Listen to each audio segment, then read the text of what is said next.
Que Jesus nos abençoe, nos guarde e nos dê a sua paz. No Evangelho no Lar, na minha casa, tem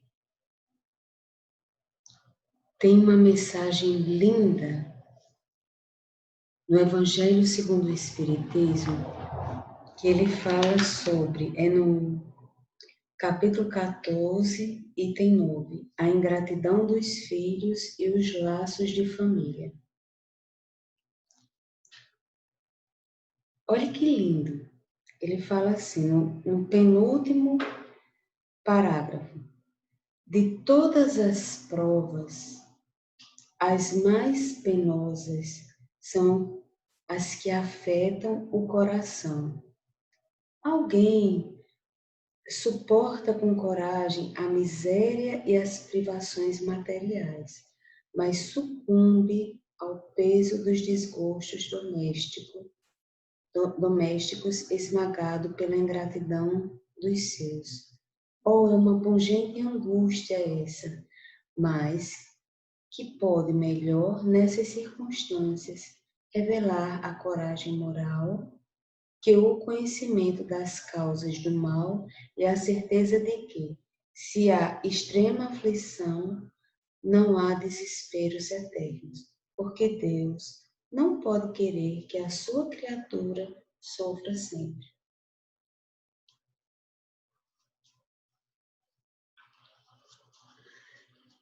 Eu gosto muito de ler essa parte do Evangelho. De todas as provas, as mais penosas são as que afetam o coração de fato. Então, a gente consegue mexer com algumas perdas e com algumas situações da vida. Mas quando parte para aquelas pessoas que a gente ama, aí fica mais difícil, né? Fica mais difícil. Então, lendo isso, eu me recordei de uma parte da Bíblia que ela diz assim, Jesus falando para Pedro, né? Pedro, tu me amas? E Pedro diz, amo, Senhor.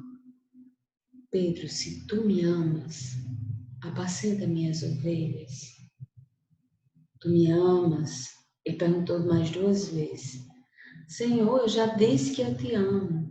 Se tu me amas, apacenta minhas ovelhas. Isso, talvez Jesus tenha dito essa frase 3 vezes na minha mente, né? Para que ela ecoe em nós, né?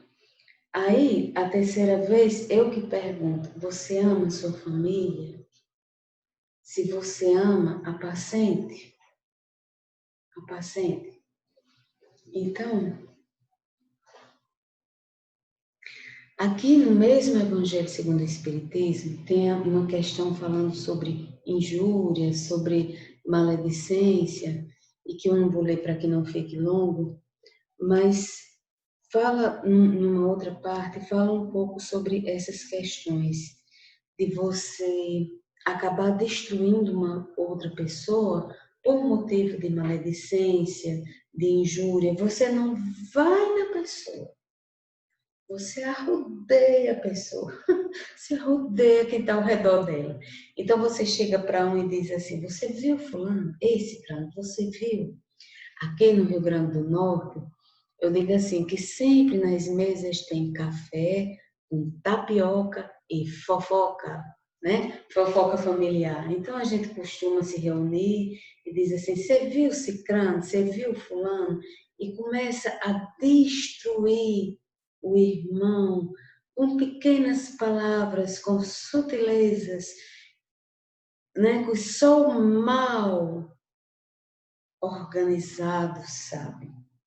Nem sempre se está só quando há uma palavra maldita direcionada ao irmão, porque às vezes o nosso irmão tem um sorriso diferente, um par de covinhas que costuma, né, que é diferente das outras pessoas, ou então porque ela cresce um pouco e tem sei lá, um título de alguma coisa, aí o outro irmão vem assim e faz pá, pisa em cima, na intenção do outro ficar por baixo e você estar por cima.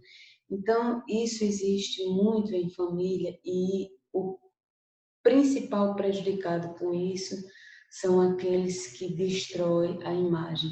Vocês já notaram que todo aquele que briga por herança é o primeiro a morrer?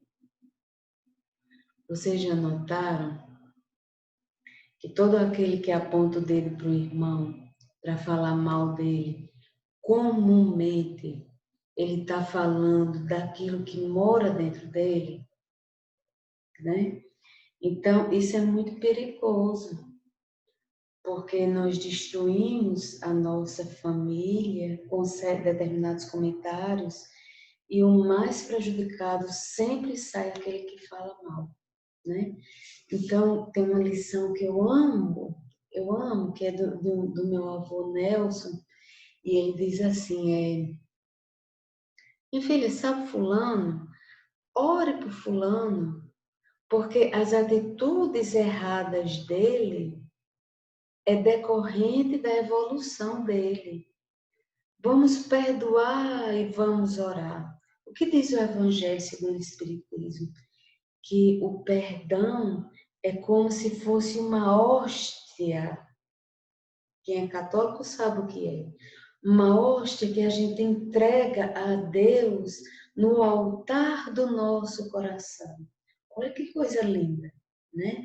Então, não a doutrina espírita, ela nos esclarece que se você não confia em alguém, se você sabe que aquela pessoa pode lhe fazer mal, você não tem que andar de braços dados, né, agarradinho com a pessoa, porque você sabe que ela pode lhe prejudicar. Mas nem por isso você deixa de perdoar. Então, ela nos esclarece essa maravilha que é o perdão. Quando você perdoa, você é o primeiro beneficiado. Hoje a doutrina espírita, o evangelho no meu lar, convida a mim, convida aos meus familiares e convida a quem me escutar. Se uma pessoa me escutar e ajudar, para mim já vai estar de bom tamanho, a ter constância no evangelho. Sofremos porque abandonamos o evangelho, a Bíblia, como um objeto de casa e ali fica esquecido. Ele tem letras que devem penetrar em nosso coração e deve acender o fogo dentro de nós e fazer com que a gente se determine a fazer o bem. O bem é bom para quem o pratica. O bem é maravilhoso para quem o pratica. E no Evangelho também, na Bíblia, diz assim, Jesus diz assim, granjeai amigos. Eu aprendi isso assistindo uma palestra, granjeai amigos. O palestrante faz assim, fala que Jesus, quando ele nos deu essa mensagem, aí ele dá um exemplo que eu gostaria de passar para quem me escutar, é assim, você tem uma pessoa X, você é bom para esta pessoa, só que essa pessoa, ela tem o anjo da guarda, a espiritualidade que ajuda ele, que vai criar simpatia por você, entende? Então, se você fizer bem a 3 pessoas, você não faz bem a apenas essas 3 pessoas, você faz bem às pessoas que gostam dela. Você faz bem a espiritualidade que está perto dela, longe da guarda dela. Então, quando você estiver precisando de ajuda, essas 3 pessoas e mais aqueles que gostam dela vêm ao seu socorro, entende? Granjear amigos, né? Granjear amigos, isso é uma grande lição. E quando você usa a sua palavra, daqui a pessoa, para circular em torno dela, para depreciar, porque você tem uma inveja que talvez esteja no subconsciente, e talvez você nem saiba que você está sentindo essa inveja, mas quando você começa a destruir essa pessoa, você destrói ela, você cria antipatia pelas pessoas que gostam dela, e lá na frente, pior, você vai ter que pagar, porque tudo é ação e reação. E vou ter que relembrar. Questão 115 do Livro dos Espíritos. Tem o livro na internet, o PDF delas. Questão 115. Deus fez o homem, uns bons e outros maus. E o Livro dos Espíritos diz: Deus criou o homem simples e ignorante, ou seja, sem saber. E a cada um deu a sua missão. Então, as pessoas que não estão de conforme com o nosso olhar e o nosso gosto, é porque elas estão na evolução delas. Quantas vezes nós estamos vendo aí o leque aberto, né? O circo formado, né? O circo, que é um circo, formado por questões de herança, de brigas familiares, de pessoas inocentes, matando umas às outras, adoecendo uns aos outros, porque estão brigando por coisas que não vão ser deles. Porque tudo é efêmero, tudo passa. O que você tem é empréstimo. Até o teu corpo, nosso corpo é empréstimo de Deus. Nada vamos levar, nem um grãozinho de areia. Então, é uma inocência. Por que a gente vai ficar com raiva dos familiares que estão brigando por coisas que eles vão ter que responder? Porque estão matando uns aos outros e vão ter que responder perante a lei divina, né? Então, ao invés de a gente se magoar, vamos orar por eles, é um coitado. Imagine quando perder o que tem, vai ficar desesperado no plano espiritual, sem saber para onde vai, nem como foi, né? Então, que fique essa lição e constância no Evangelho de Jesus. Sermos servos, olhe, sermos servos, como Maria foi ao receber Jesus no ventre dela. Sermos servos, constância na palavra de Deus. Tem uma música de um programa da igreja da Rede Globo, simplesmente Maria, ou alguma coisa Mariazinha, Maria, e eles cantam lá, é uma cena lindíssima, um homem numa gaiola e uma moça muito simples, com uma lamparinazinha que a gente usava aqui na nossa terra, na escuridão, e ela fala sobre constância. E eu dei uma mudadinha, eu fiz uma mudadinha na música, ela ficou linda. Que fique para vocês essa lembrança, ela é assim.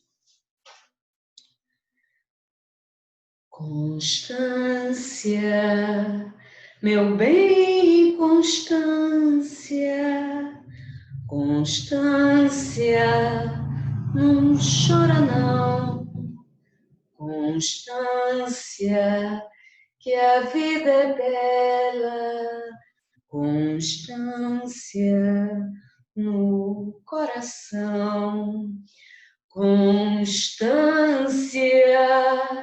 meu bem, constância, constância, tens que lutar, constância, a luta é árdua, mas Jesus há de edificar, constância em ser bom. Eis aí o desafio. Não é fácil, eu digo por mim. Todos os dias eu tento e caio, levanto e caio. Então, diz Joana de Ângeles, se você ainda não é capaz de ser uma estrela, se você ainda não é capaz de fazer o bem que Deus espera de você, de ser luz, de ser estrela, seja lamparina, seja um lampião pequenininho, mas que seja útil na seara do Senhor. Porque uma pequena vela, uma pequena luz de uma simples lamparina, ela ilumina as trevas, a escuridão. Que Jesus nos abençoe, nos guarde e nos dê a sua paz. Eu estou dividindo e compartilhando com vocês um pedacinho da minha vida dentro da minha casa. Não é fácil. As ciladas, elas são constantes, né? A escuridão, ela é constante. A gente tem que ter muito cuidado, vigiar e orar. Que Jesus nos abençoe, nos guarde e nos dê a sua paz. Muita paz.